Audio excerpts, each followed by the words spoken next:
Sarah, I'm John Kane, and I welcome you to Let's Talk Native on this Tuesday, June 25th. While this program may not provide a path to spiritual enlightenment, we do encourage and in some cases start conversations. We don't do prayers or buffalo speeches. We take a tough look at our history, oppression, and survival. We talk about culture, the arts, politics, and identity. We may step on a few toes along the way, but our real goal here is to bring people together by breaking down what separates us.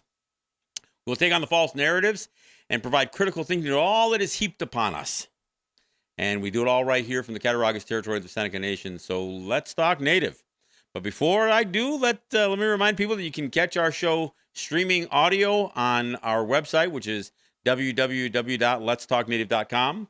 You can catch video of the show streaming live here on Facebook Live, and we share it on a variety of Facebook group pages. We take the audio and we put it up on SoundCloud, and that puts it up on out as podcast. So you can catch our show on any of your favorite podcast platforms. We take the video of the show and we put it up on our YouTube channel, which is Let's Talk Native TV.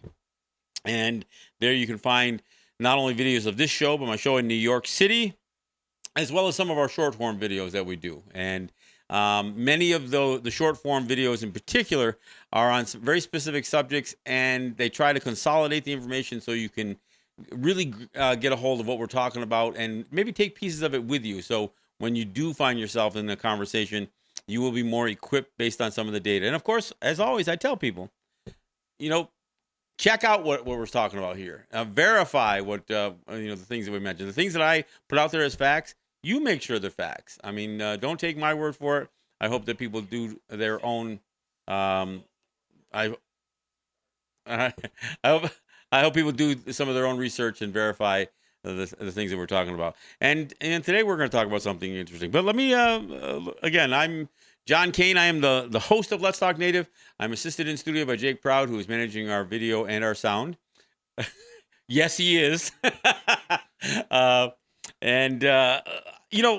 Part of what gives me ideas for things to talk about here on the show has to do with conversations I have through the week. I not only, post videos of the show, but I travel. In fact, I spoke at a conference in Pittsburgh this weekend. But I also try to engage with people on Facebook and on Twitter. And I post memes, or I'll put something up there, and then I'll offer a commentary. And look, not all of my comments are well received, and sometimes a spirited debate will come out of it. And one of those debates took place because I talked about decolonization, and I think perhaps people are getting the wrong idea about what I'm talking about when I say decolonization, because decolonization is not this idea of scorching the earth and ridding us of everything that is modern, or everything that is that a white man ever laid his hands on. That's not what we're talking about here.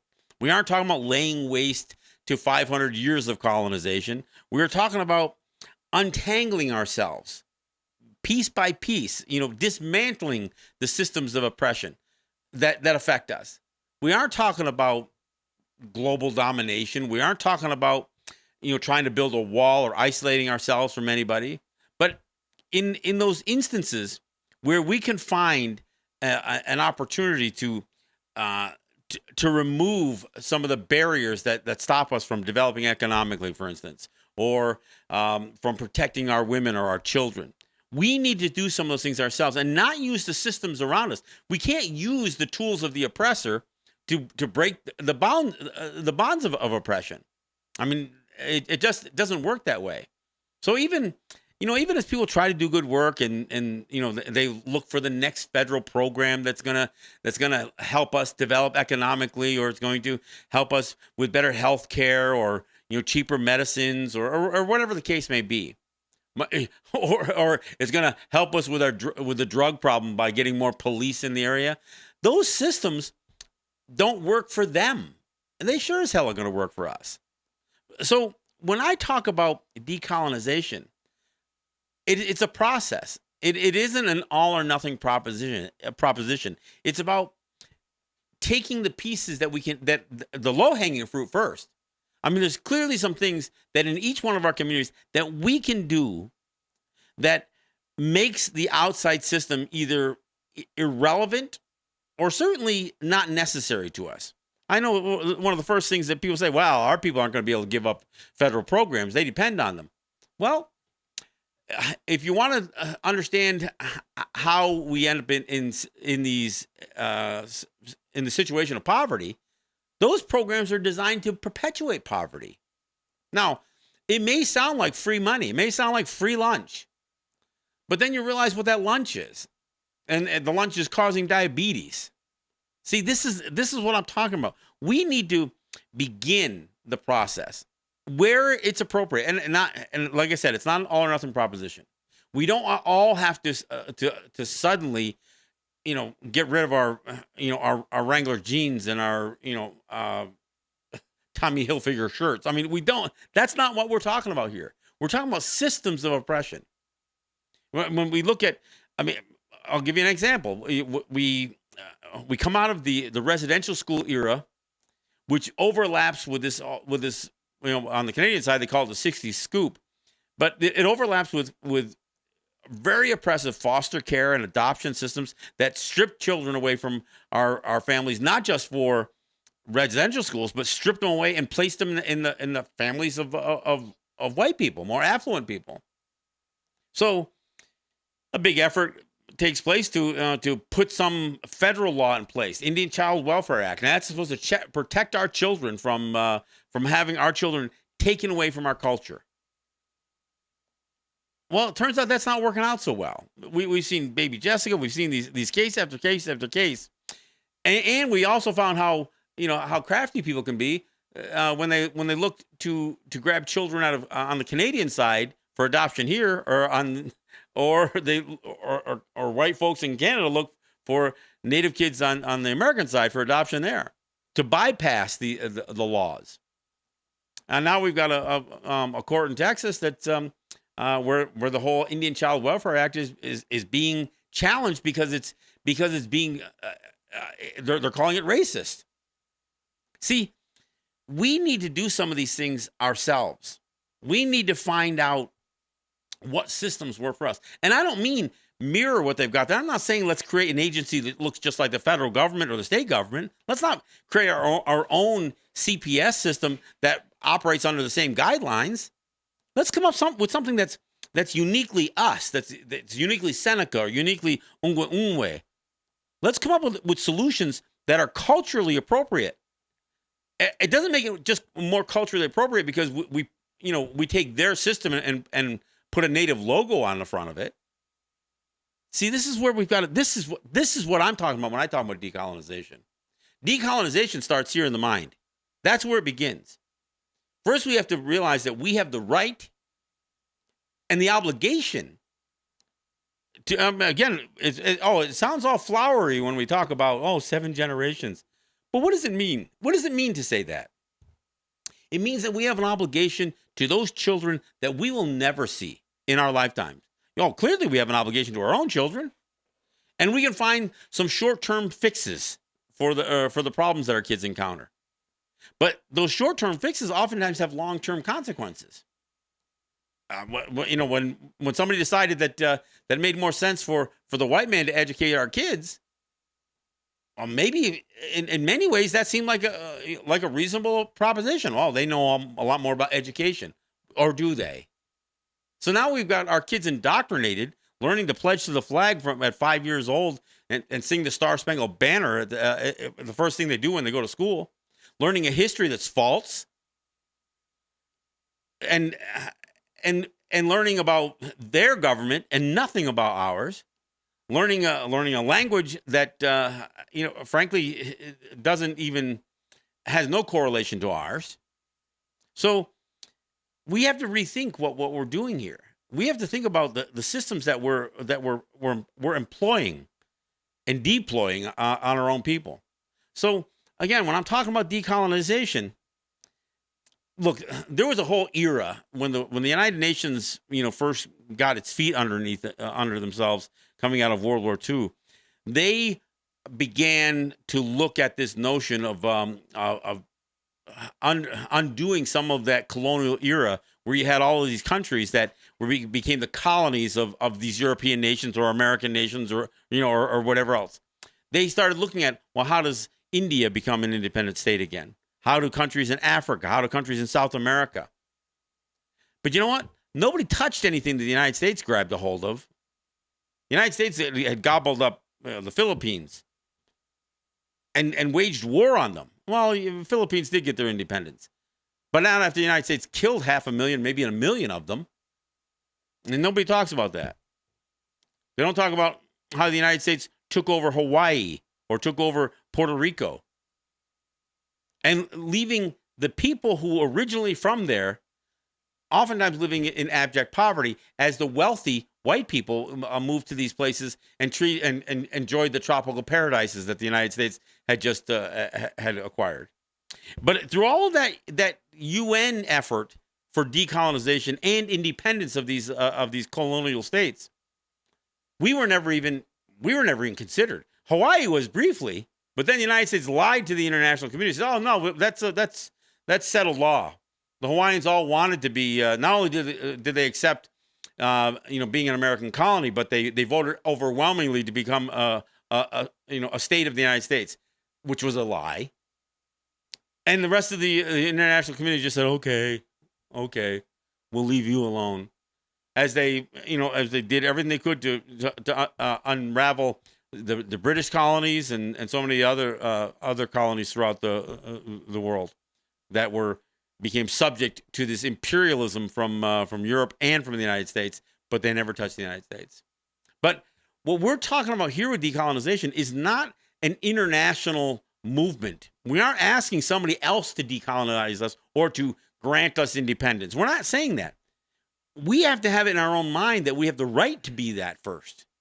Once we have it sorted out that we have the right to be an independent people, and that we have the frankly, we have a culture, we have systems, we have all these things in place that if we dusted them off, figured out how we apply it to our current geography, our current population, and the world around us. Look, I'm not suggesting we live in a vacuum here.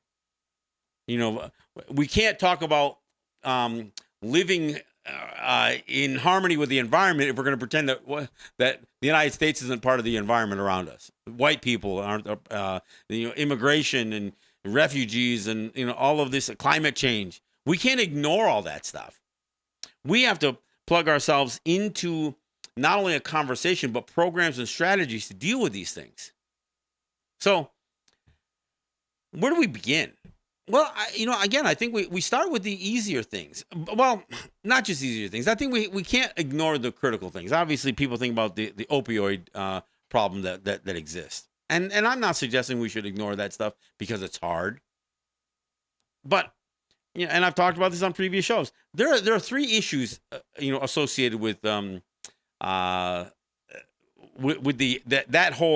specific addiction problem. We have those who are currently addicted. We have dealers, and sometimes those dealers are the addicted. Sometimes those dealers are dealing because of their addiction. But we also have another group, the ones who aren't there yet, that are right there on the precipice. Now, I'm not suggesting we ignore those who need treatment or those who need to be scrutinized for their for what they're doing to our communities by dealing drugs and that kind of stuff, dealing with heroin and fentanyl and all that other stuff. But we better make sure we close the pipeline, to as the human pipeline, as far as people who are becoming addicted or who are contemplating, being the first time user. Obviously, when we talk about dealers, the first thing people say, wow, the biggest dealers in our territory are the pharmacies, Indian Health Service. Well, yeah, there's some truth to that, but that is a different animal than dealing with the street crime of selling heroin and fentanyl. But we do need, as parents, we need to make sure that we are very, very cognizant about what prescriptions, whether it's a clinic or on our territory or off our territory, we have to be more aware, and we should avoid being in a situation where not only are pain meds that are addictive that we apply an awful lot of scrutiny to that, but that we become very careful and make sure that neither ourselves or our children get in a situation to abuse this. I mean, I've heard horror stories of people who got a wisdom tooth out and end up with with a bunch of oxycontins to for the pain. I mean, I don't know that that's necessary. So I think we have to place a high priority on those who might be at risk to becoming a user, not just an addict, but a user. Now, and that's not police. That's not programs that are out there. That's what we need to do as a community. And a lot of these things that we talk about, when I talk about decolonization, the first thing that we have to decide, not are we one of their colonies, but are we one of our communities? Are we a community? So, I mean, look, if the word decolonization scares you, then I got to ask what you're scared of. Are you afraid, to unravel some of those systems of oppression? Look, I know some of them come with a paycheck. I mean, hell, half the reason that people vie for this federal recognition. Why would a group of Native people who already know what their identity is want to be recognized as a tribe, band, or nation of Indians subordinate to the laws of the United States? A tribe, band, or nation of Indians subordinate to the laws of the United States. Why would they want that? When Obama tried to push this through for the Hawaiians, you know what the Hawaiians said? Hell no. We don't want to become a tribe, a band, or nation of Indians subordinate to the laws of the United States. We want our kingdom back. We want to assert our independence. Well, there were some folks out in Hawaii, though, who saw that there was some money involved, and maybe this is the way to get some federal funds.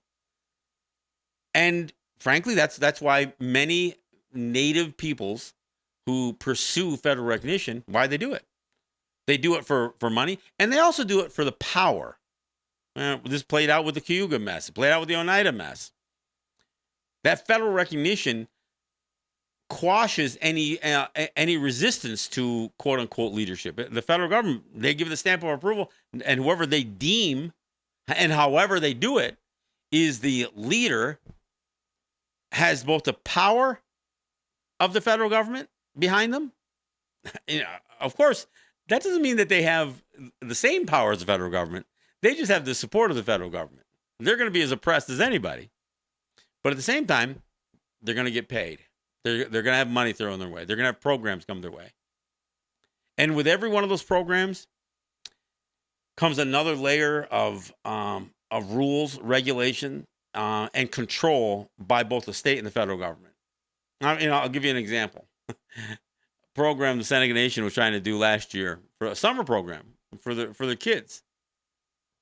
Because it was a federal program that was funding it, one of the requirements was that any of the boys who were going to participate in this program, who were over 18 years old, had to have registered for the draft. Think about it. Let that settle in. I mean, the Seneca Nation ended up, it was all brought to their attention. And the reason it was brought to their attention was because it got posted on a Facebook page. And then all of a sudden says, wait a minute, we're not submitting our kids to the draft. So they had to strip away, part of the program. But see, that's the kind of things that's attached to these things. There's also tax implication. There's reporting implication. There's all kinds of things. So we need to be wary. Now, look, I know a whole lot of people say, yeah, but there's some really good programs out there. And I've also heard plenty of people say, well, I think the solution to solving our problem is the first thing we need to do is form a 501c3. Let's form a not-for-profit corporation. Well, I got to tell you, that hasn't always worked out very well either. Because some of the reporting requirements and that kind of stuff, the rules and regulations associated with that, look, that's using their system again. That's not stripping away their systems of oppression. That's using a whole different system of oppression. Their IRS code. So This is what I'm suggesting with decolonization, and maybe other people have different ideas. I mean, I suggest that decolonization is not an all or nothing proposition. It's not like we've got to, build a wall around our communities and say, okay, we are shutting off the world. That's not what I'm talking about with decolonization. That wasn't the way we were in the first place. It might have been part of the problem, but that's not the way we were in the beginning. We need to understand who we are. We need a strong dosage of a reality check and an identity check. Because if we're going to maintain ourselves as Native people, as Ongwe, as real people, real human beings, we better find out what that means. Now, like I said, we shouldn't shy away from the real difficult stuff, especially if it's urgent. Missing and murdered Indigenous women. Look, I don't think we should defer that. Look, it's great to do a commission in Canada. It's great to do a study here and do hearings here, maybe some truth and reconciliation or whatever people want to talk about. But at the end of the day, we have to decide what we are going to do about it. Not what we want the federal government to do about it. Not what we want the state government to do. Look, they've already got laws that are supposed to prevent violence against women. They just don't follow them. They just don't enforce them on our territories. I mean, when I see our people get all jazzed up, we're going to fight for stronger legislation. The last legislation was strong enough, and it didn't do a goddamn thing. So we need to figure out what we're going to do. And I talked about this before. If your brother's beating the hell out of his wife, you can't ignore that just because he's your brother. If it's your buddy who does it, abuses his wife or the mother of his children and his children, but you say, yeah, but he's really a nice guy. He only gets that way when he's drinking. Oh yeah, well, what do you do with this guy? Well, we go drinking. Well, there you go. We need to be responsible for ourselves and for each other. We need to be responsible to each other. That's what a community is, folks. See, we've gotten all this, we all got caught up in all this, freedom stuff that, that gets talked about, and understanding that we're trying to express freedom at the expense of other people. We're saying our privacy is so important. What I do in my home is only my business. Well, no, I'm sorry. And this may sound absurd to some people, but it's not just your own. It's not your own business. It's all of our business. If you're beating the hell out of your wife and your children are seeing that, there's a good chance that my daughter or my granddaughter may end up in a relationship with your grandson or your son, who's witnessed this his whole life. And what do you think is going to happen in their relationship? What do you think is acceptable? Look, opiates aren't the only addiction problem we have in our territory. We've had alcohol that has plagued our people for hundreds of years. And just like the opiate addiction, the alcoholism wasn't an accident. You know what? We don't make alcohol. We don't have moonshine. We're not like the Duke boys, or Hazard County, smuggling, moonshine back and forth from reservation to reservation. No, that wasn't even a business we were into. But you know what? Plenty of alcohol made it to our territories. Think about that little town of Red Clay, just outside of Pine Ridge, I think it is, that had some ungodly amount of beer sales. And it's in the middle of freaking nowhere. That was set up specifically to sell alcohol to Native people. When it came time to negotiate treaties, the federal government learned early on that if they requisitioned wagon loads of rum or whiskey, they could loosen up folks on putting their X on that paper. Treaty negotiations included the requisition of alcohol. That was just the way. That was their modus operandi. That's how they operated. The fact that we had alcohol problems on our territory, that wasn't by accident. That was no different than crack cocaine being introduced into the black communities. It was intentional. No better way to destroy a family than add alcohol. And now we have some say in the matter. Now it isn't just that we've got, white man pushing on us. We're doing it to ourselves. I remember having a conversation one day with somebody who says, well, drinking is a part of being native. I'm sorry, that's just plain bullshit. Sorry. No, it isn't. No, it isn't. And if it's become that, then that's and if it's become that, and we don't see that as a problem, then that's just sad. We need to be more responsible, and of course, we can't just say, okay, we got to take the drugs away, we got to take the alcohol away. We got to say, but what are we putting in its place? We have to improve the quality of our lives. Now, and that just doesn't mean throw money. That doesn't mean, well, let's find a federal program that'll throw money our way. That's not how you improve the quality of your life. Look, it used to be the second you stepped on a native territory, you could tell because the housing was terrible. It was trailers. Oftentimes they were old FEMA trailers or trailers that had been discarded that somebody revamped. And there's nothing wrong with living in a mobile home. But they don't hold up. They don't hold up. And they are designed to be discardable, to be, temporary. They're not permanent homes. But I'll tell you, you could still go through a lot of native territories and find people living in trailers that are 30, 40, 50 years old. Still today. So we need to look at housing. And we don't have to make McMansions. We don't need to have a HUD program. We don't need to copy what they did out there. We need to rethink what a home is. I'm encouraged by the tiny home movement. In fact, I'm working on a project at my own place. Not because I need a tiny home, but I want to build one. Because we have to rethink about what the home is for. Hey, you don't have to go back that far in history. When we were raising, mom, dad, and 5 kids in a one-room cabin. I know it sounds quaint, sounds like a TV show. No, that's the truth. So the whole idea of building a tiny home that's ergonomic, that's energy efficient, that's low cost to not only get into but to maintain. So that doesn't be the priority. I mean, this whole notion that the home is the biggest investment you'll ever make. Maybe that's the way it is out there for white folks because they buy and sell land like it's like it's a commodity. That's not what we do on our territories. So we have to have a different mindset for this stuff. Look, I just blew past the bottom of the hour, so we'll. I guess we got a 5-minute late start, so we'll take a break here and we'll come back. And I want to I want to go farther with some of this, because I want people to understand we aren't talking about blowing anything up.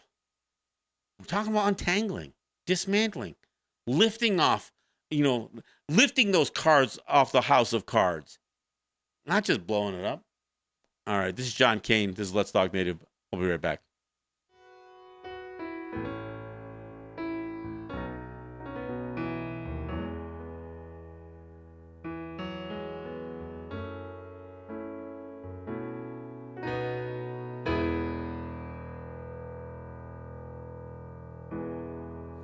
Now you say you're sorry.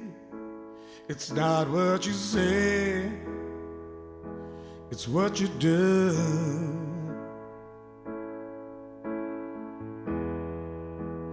Tell us you'll do better, but it's hard to believe in you.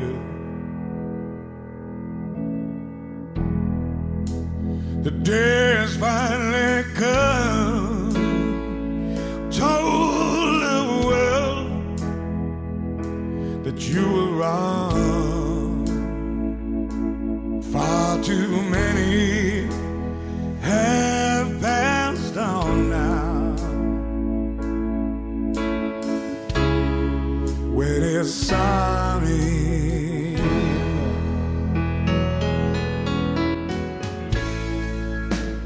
took away our children, stole our mothers down, laid waste to our traditions,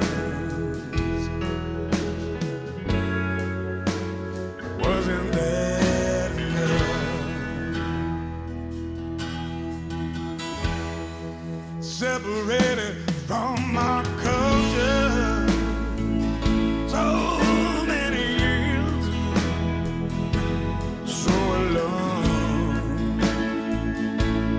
with no mothers and no fathers, in a world so far from home.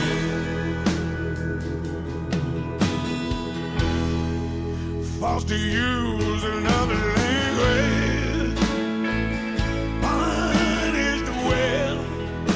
You spoke your native tongue.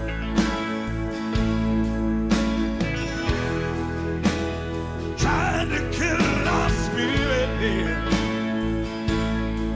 but our hearts still beat as one.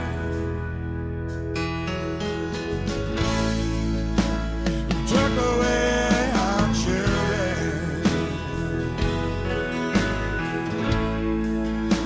stole our mother's love, laid waste to our tradition. Wasn't that enough?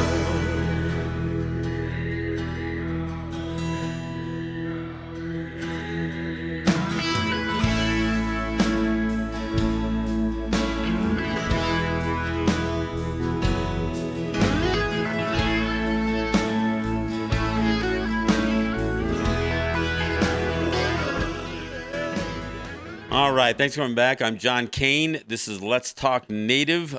Before I get going back on the subject of decolonization, let me go ahead and thank our sponsors. Let's Talk Native is sponsored by Ross and Holly John and the RJE family of businesses, Eric White and ERW Enterprises, and another sponsor who chooses to become remain anonymous, I guess. But we could use more. As you can see, we are enhancing the product that we're trying to deliver here.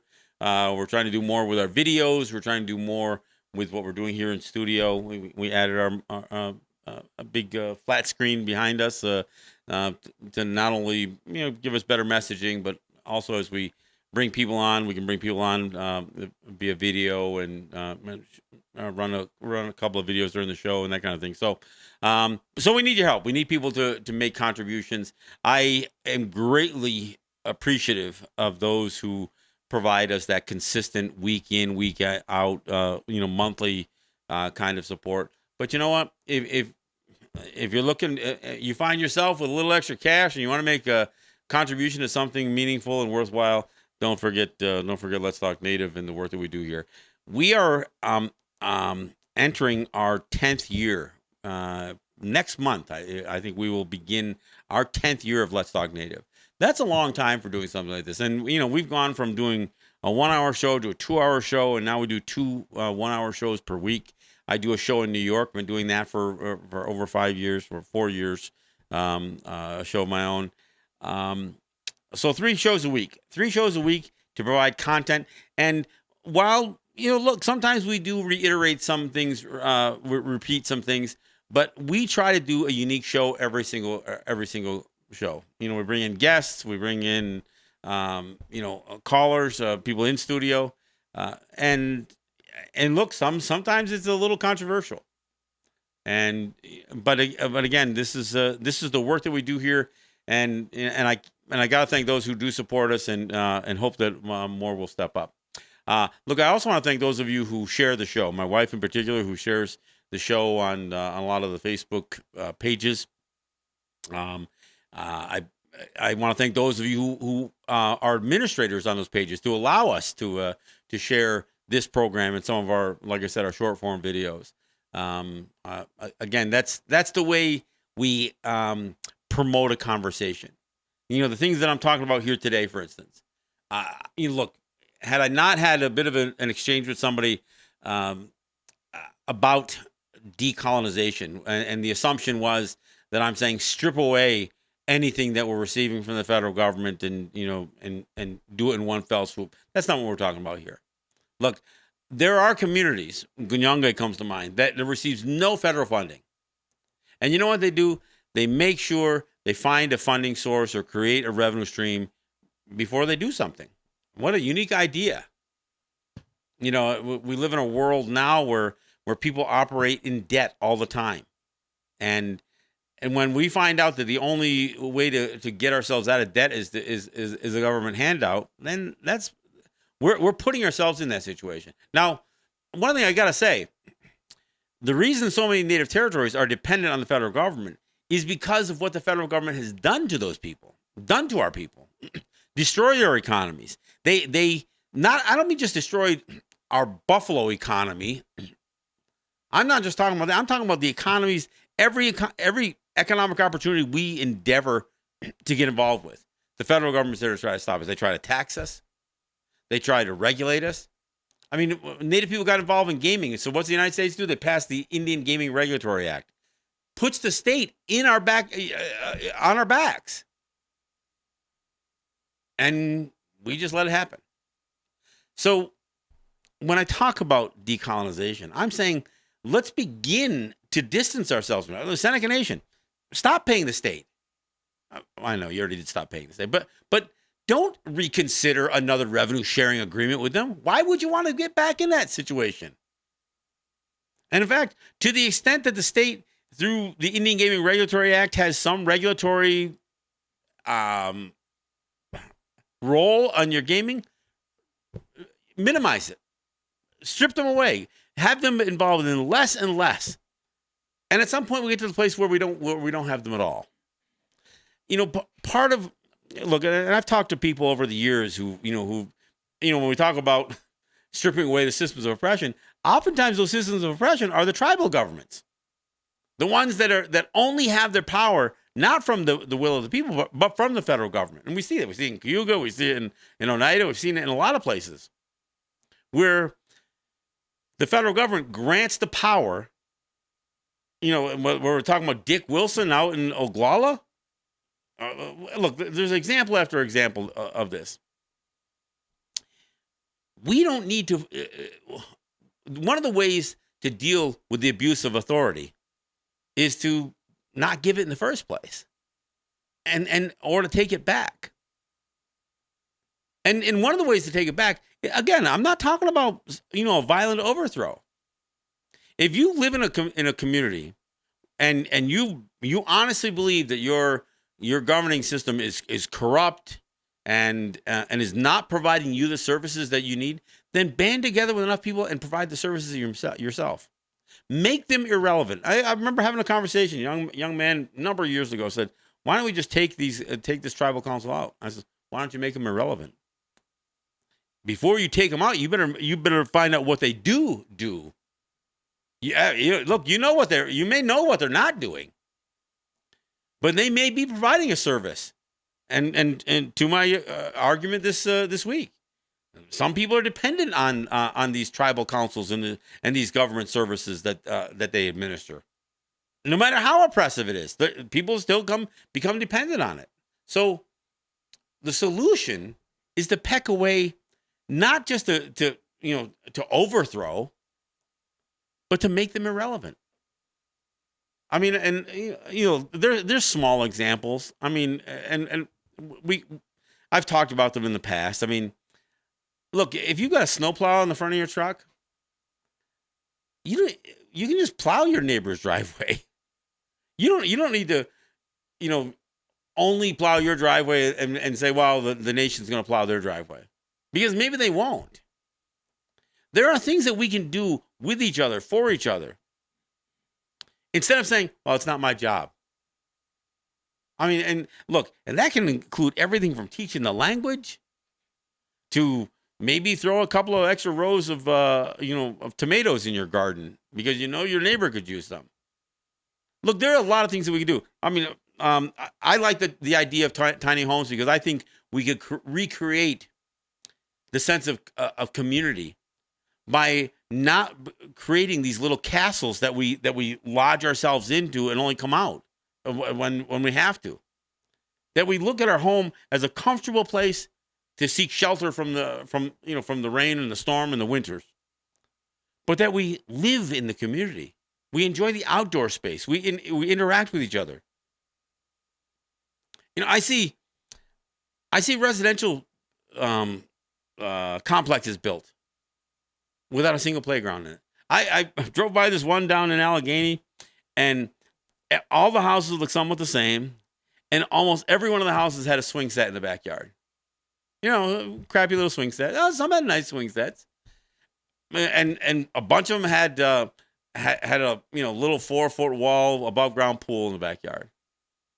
So you see, all of those people had their own little swing set, their own little swimming pool. Instead of, why doesn't that community have a playground? I'm not saying it's got to have a $100,000 pool in it, but you could at least have a cooling station, a waiting pool or something. You could have a playground, a decent swing set. You could have the kind of things that our kids interact, and it brings the parents out to interact. So we aren't just putting a fence around our backyard. That's not our way. How can we build a community if we don't have any interaction with our neighbors? We aren't building communities. That's the problem. We're building houses. We're building residential areas. But we don't even think about, and then we use a lottery system to see who's going to get the house. I mean, you don't have any, you may not even know the person that moves in next door. There's no sense, okay, well, do they have kids? We have kids. I mean, there should be a better sense for how a community normally builds. Families extend. So we have to rethink what does our home and our community look like? We got to rethink how we educate our children. I mean, we really have to give some, and I'm not just saying build our own schools. I mean, that's an option. But I don't want to educate our kids just like they educate their kids, because that's not working. The United States is like 33rd in ranked 33rd in education. Terrible as it relates to other countries when it comes to the STEM fields. I mean, so we have a generation that's great at typing on their phone, messaging, Instagram, Facebook. But we don't even think about what could be the most effective use of that. We have to rethink all of this stuff. That's what decolonization. So again, decolonization starts in the mind, and we come up with ideas that don't look for a new federal program. Look, does every project need some capital? Yeah, probably. Well, most of them, not all of them. So you figure out, okay, well, how do you raise some money to do this program? I'm working with a friend of mine. We're working to address the missing and murdered Indigenous women issue, not solve it, but to help not only create a network, but connect some of the networks that are already out there, and make sure that we post when somebody is missing, and we post and we do follow-ups so when people know when they're found. And don't just, I mean, it doesn't do any good for me to post on Facebook somebody's missing in Winnipeg if I don't know anybody in Winnipeg to reach out to. So these are the kinds of things that we have to rethink.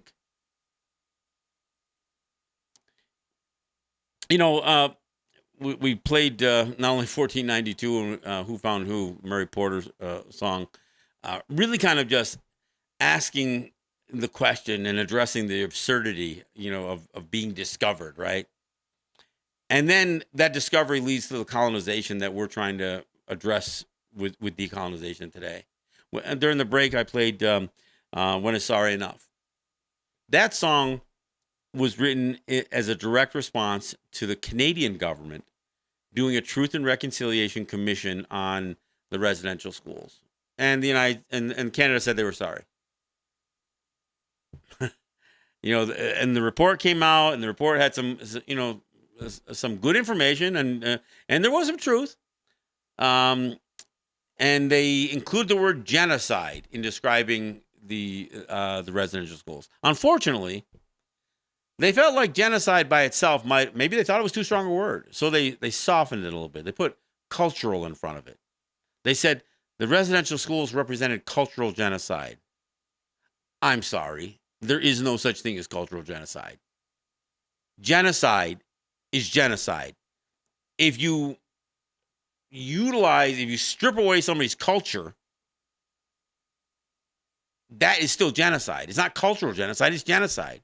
If you create the conditions where people cease to exist, that's genocide. And if you do it by killing them, if you do it by stripping their children out of their homes and indoctrinating them to a completely different way of thinking, that's genocide. If you sterilize women, that's genocide. If you outlaw ceremony and language and all of this other thing, that's genocide. It's not cultural genocide. It's not sexual genocide. It's genocide.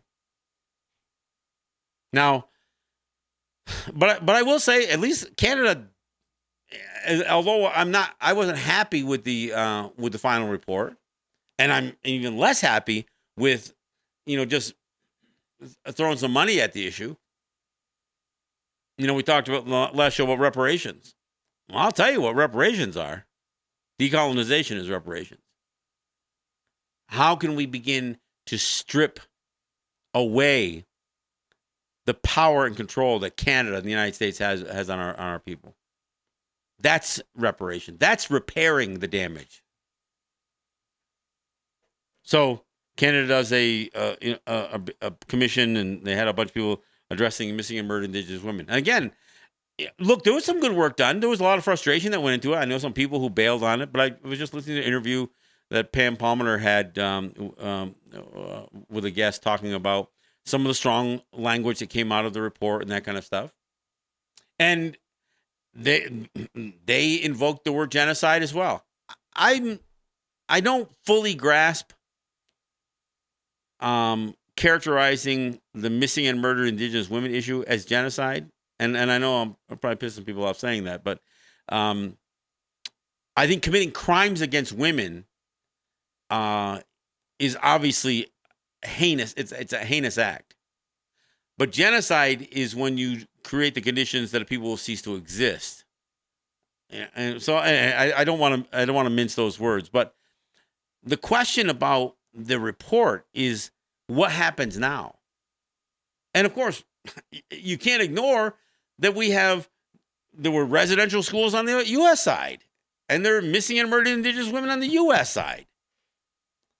And in fact, it's oftentimes, the multinational corporation, the white supremacy and white privilege that lies at the foundation, and that crosses the border.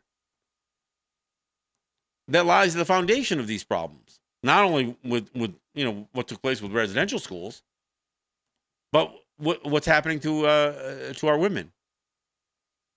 And we have to own some of that, because while 70 to 80% of the violence against our women is from non-native perpetrators, that still means that 20 to 30% of it are native people. It gets back to the conversation I had earlier. We can't look the other way to abusive men or abusive boys. We can't victim shame. And we can't say that some woman deserved to be beaten or raped. We have to be responsible ourselves. But we also have to realize that the only way to raise the quality of life is to empower people and to give them hope for the future. We can't just, have our kids raised in poverty or deprivation of this or that, the other thing. They've got cell phones. They've got the computers. They know what's going on in the world, but they also know if they're staring at, a water-stained wall that has a blanket hanging up over the window, and that's all and that's their life for the first 13 years of their lives, they're going to become desperate to do something different. And that the choices that are made out of desperation are not always good choices. We've got to provide opportunities for our young people. Look, and I hate to write off the addicted or the aged or or anybody else. And I'm not saying that we need to write them off. But when I talk about untangling ourselves from the systems of oppression, one of the ways we do it is to stop the pipeline of oppression that's affecting our young people. Let's not let our kids grow to be addicted to not just the substances, but the federal programs. Let's create something different. And again, we don't have to create everything, every aspect of our lives. We can peck away. Look, all of a sudden, the world has a new concept, Uber and Lyft and ride sharing. Why can't we be more conscientious about making sure that in any given community,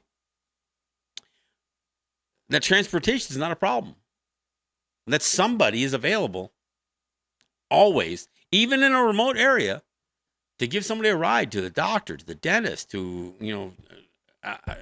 wherever they've got to go. It doesn't have to be Uber or Lyft. We can create something that's unique to our own territories. How we make sure? Look, not everybody needs to have a car. In fact, we shouldn't even. That's not even the way we should look at it. We shouldn't be aspiring to have 3 cars in our driveways. There's nothing wrong with living in a household that doesn't have a vehicle, as long as you can get to where you need to go. Who needs that expense? We don't need to have an $800 mortgage or $1,600 mortgage and a $400 car payment. If we can't rethink how we live our lives in a way that we start to adjust it so the quality of our lives are not just being measured by an income statement, that we begin to measure the quality of our lives with some sort of happiness quotient, that we enjoy each other, that we laugh, that we enjoy not just our children, but each other's children. We need to change the way we are viewing our identities and our lives. Because what we've done is we've modeled our lives after a system that is not ours. And then when we talk about something like decolonization, it scares the crap out of people. I don't want to lose this. And I'll tell you, and I talk about this all the time, we need to take care of our own. And I'm not saying that we don't help other people, but signing up your sons and daughters to the U.S. military or the Canadian military isn't helping others. Those militaries, this military industrial complex is not about defense anymore. It's about asserting control and power throughout the globe. The United States, their military isn't about defending the United States. Oh, they'll say, well, U.S. interests. Well, what are your U.S. interests? Every place. The United States is interested in every place. So something happens in the Strait of Hormuz. Oh, that's the United States. They got to defend the U.S. interests. Why does the United States have to have military presence to defend their interests over the entire globe? It's because the United States has the desire, and they're not the only ones. China, Russia, others, they all want a stake of the global domination, game. We should not be party to that. I spoke in Pittsburgh today, and I had to remind people that Muhammad Ali, he's the one who said, there's no reason that this black man should go kill the yellow man for the white man who stole their land from the red man. He said, you're my opposer. I'll stand and fight you. I don't need to go kill black little babies in Vietnam. That's what Muhammad Ali said. As our people are lining up, volunteering, enlisting on their own, not just being drafted. And it wasn't because he was Muslim. It was because he was black. And he could not justify why a black man should be defending be a part of a white man's army. Knowing what that white man's army has done. Not only what that white man had done to black men, but what the army had done to native people. What the army had done to other people around the world. So I'll tell you, one part of decolonization, one part of decolonizing our minds, we got to stop looking at, when I hear people say, well, join the military, that'll make a man out of them. How? How does that happen? To be ridiculed and be broken down so you can be turned into a pawn for somebody's war games? That makes a man out of somebody? Bullshit. Men were destroyed. They come back broken, if they come back at all. They go there to destroy other men. Don't tell me joining the military makes a man out of somebody or teaches responsibility. Discipline. Oh, yeah, it teaches you how to be disciplined. So, we don't need to fear decolonization. We get to choose. We get to choose what we dismantle. We get to choose what we entangle ourselves from. Look, the goal should be ultimate. It should be, and there should be an ultimate goal. But how we get there, there's no time frame. We can get there when we get there. But we should begin the process. And look, if you can't get your so-called tribal officials to go along with that, then make them irrelevant. Make them be a part of the decolonization, because you're going to strip them away as well. They can either be a part of the solution, or they can be part of the problem. And and some are both. So again, for those people saying, "Oh, we shouldn't even be talking about decolonization because our people aren't ready," if we don't begin the process, we'll never be ready. Especially when that process starts here. Well, folks, I want to thank you for listening. Look, I am going to New York this week. I have Jeff Doreen and Laura Coogee, who are joining me on my show in New York. That's Thursday at 4 o'clock. You can listen to us on WBAI.org, WBAI.org. If you're in the city, we are at WBAI FM 99.5. So not only will Laura and Jeff join me on my show Thursday at 4 p.m., but we will be doing an event, a performance at the Brooklyn Commons that evening at 388 Atlantic Avenue. That's the Brooklyn Commons. And Laura and Jeff will be performing. And they got a couple other stops, and I posted it on my Facebook page. So look for Laura and Jeff. Again, it'd be great if I always like it when somebody from home ends up in the city and stops by. So if you are in the area, then stop by and see us. And again, I want to thank the folks that I got a chance to meet up with in Pittsburgh this weekend. It was an interesting time, and I think we shared some good messages. So I want to thank Robert Rice for that, and look forward to catching back up with some of those folks again. For us, we'll be back here on Saturday, and again, don't forget to look us up on Thursday in New York City on WBAI. This is John Kane. This is Let's Talk Native. Thanks. Y'all.